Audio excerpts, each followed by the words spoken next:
Today, I'm going to talk about the Korean War. As you can see, it lasts from 1950 to 1953.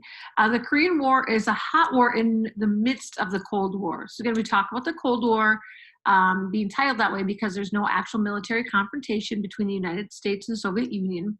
However, under that umbrella of the Cold War, the idea of communism versus capitalism, we do have all of these little kind of hot wars or these satellite wars that are happening. And this is one of them. So again, Korean War, 1950 to 1953. It's also known as the Forgotten War. Oftentimes, if you ask people to list wars throughout history, they'll say World War I, World War II, Vietnam. And what they forget is that between World War II and Vietnam, we actually had the Korean War. In order to better understand the Korean War, we first need to look at the background of the country of Korea. So prior to World War I, Japan had actually annexed Korea. When we say it annexed Korea, it had taken over Korea. And so the Korean people were living under harsh Japanese rule. And of course, all they ever wanted was their independence. They finally got that opportunity for independence in 1945 when the Japanese are defeated in World War II. So, of course, if the Japanese are defeated, it means all the countries that were once under their control are no longer under Japanese control. And so what happens is the Allied plan, the winning powers, they actually took Korea and divided it into two. And this was a trend of winning powers to divide countries in half. We saw that happen with Vietnam, which we'll be learning about here and coming up here shortly in this unit. But it also happened with Korea. So they split Korea in half, and the Soviet forces then occupied the north part of Korea, and American forces occupied the southern part of Korea, both trying to help oversee the rebuilding of Korea in a post-Japanese world.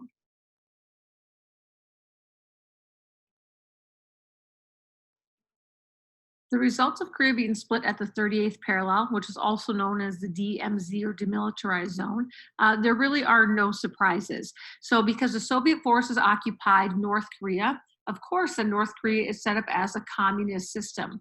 All right, a pro Soviet communist government is developed or created in North Korea. South Korea, however, that is backed by the United States and occupied by American troops, is set up as a democratic government system.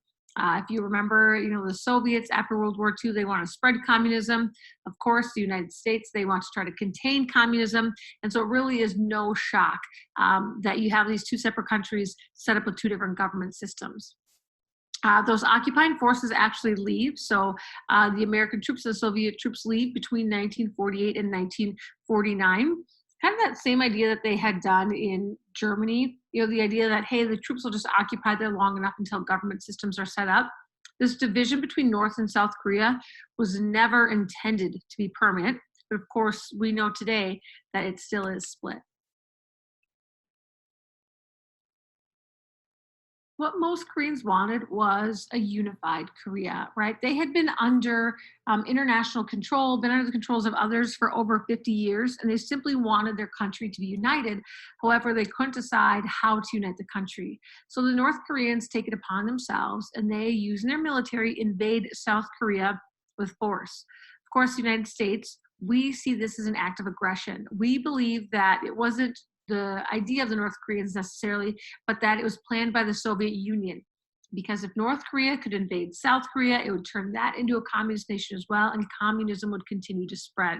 That was the fear of the United States. So Truman was president this time and says the following: if this invasion of South Korea was allowed to go unchallenged, it would mean a third world war, just as similar incidents brought on the Second World War. What he's referring to there is that idea of appeasement, right? As Germany was spreading their influence in countries around Europe, they were invading different countries and forcibly taking over countries, and no one did anything about it. And so we end up with World War II. Truman is saying that this is going to happen. If we're going to allow the Soviets to be aggressive like this is a scary time for democracies. If we just stand by, the Soviets are going to take over. We're going to have another world war on our hands. That's scary for democracies around the world, and we want to try to prevent it and do something about it.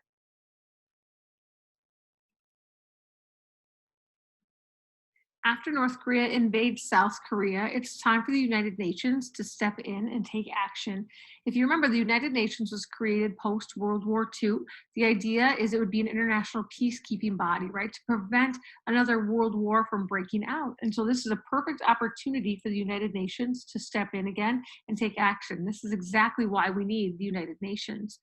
So President Truman brings up this issue of South Korea, the fact that the North Koreans invaded South Korea to try to take over and spread communism. And Truman then calls upon the member states of the United Nations to step in and help defend South Korea from North Korea as the aggressor. And over 16 nations, or actually 16 nations, do contribute. They send, weapons. They send troops as well. I think the key part, though, in the main statistic, obviously, it's listed on this page, and I want you to focus on is the fact that Americans actually made up 80% of the military force in Korea. And so we have a lot at stake in the Korean War. So, of course, with the North Koreans invading South Korea, they are doing so with the help of the Soviets. Now, we don't necessarily know if it was the Soviets' idea to do that, right? That was the Americans' view or take on it, but the Soviets, it was their idea for North Korea to invade South Korea and to spread communism. We don't know that for sure, but we do know, of course, that the North Koreans were being helped by the Soviets in their attempt to take over South Korea.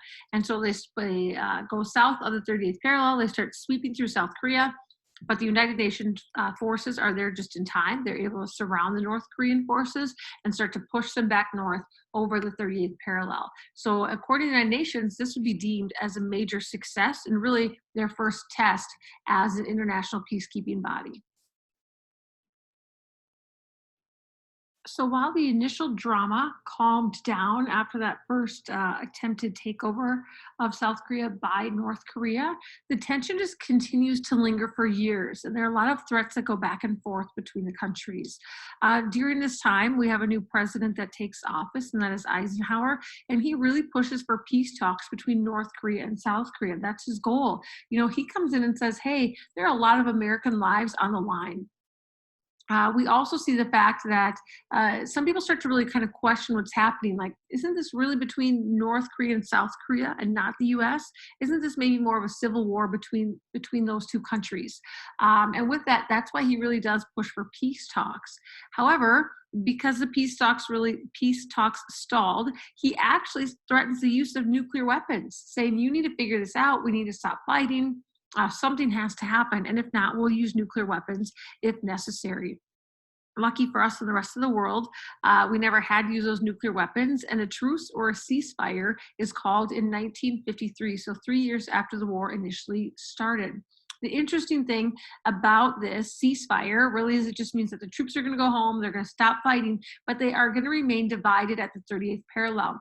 And to this day, right, so it's May 11th of 2020, the war technically is not over because no peace treaty was ever signed between the two countries. Only a ceasefire had been signed.